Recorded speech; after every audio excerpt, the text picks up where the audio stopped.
Newspaper में मेहर की photo देखकर मंजरी ने अभीरा को फोन किया। मंजरी ने एक बहुत बड़ा खुलासा किया, जिसे सुनकर अभीरा और अरमान के होश उड़ गए। कोर्ट में अरमान को केस हारता हुआ देखकर मेहर के फादर की घटिया साजिश को नाकाम करने के लिए ऐन वक्त पर अभीरा कोर्ट पहुंची।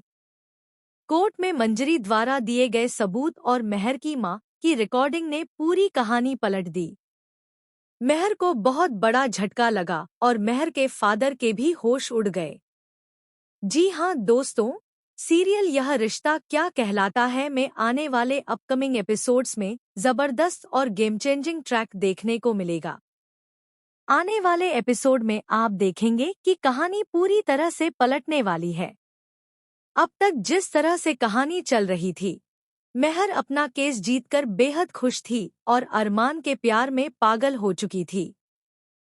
उसे लगा था कि उसे इंसाफ मिल गया है, जबकि वह विक्टिम नहीं थी। अब अभीरा ने अरमान को पूरी सच्चाई बता दी है, जिससे अरमान को बहुत बड़ा झटका लगता है। इसके बाद अरमान मेहर के फादर के पास जाकर उन्हें ओपन चैलेंज देता है और कहता है कि मेहर से साइन करने के लिए बोल दें, क्योंकि वह रजत और मेहर का केस रीओपन करवाने वाला है। यह बात मेहर चुपके से सुन लेती है और उसे गहरा सदमा लगता है।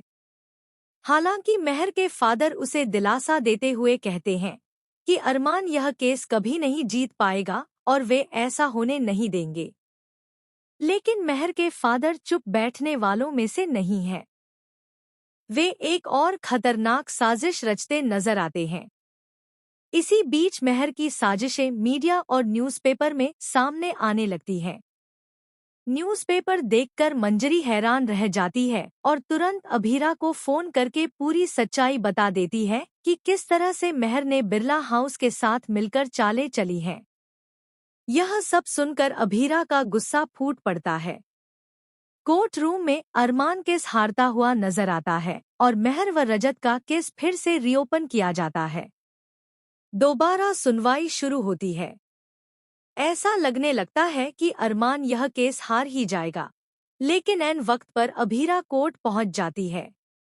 अभीरा अकेले नहीं आती, बल्कि वह मेहर की मां को भी सबूतों के साथ लेकर पहुंचती है। कोर्ट में मेहर की मां ऐसा खुलासा करती है, जिससे यह साबित हो जाता है कि मेहर ने गुस्से में आकर रजत का खून किया था। रजत मुजरिम नहीं था और उसे इंसाफ मिलना चाहिए। मेहर की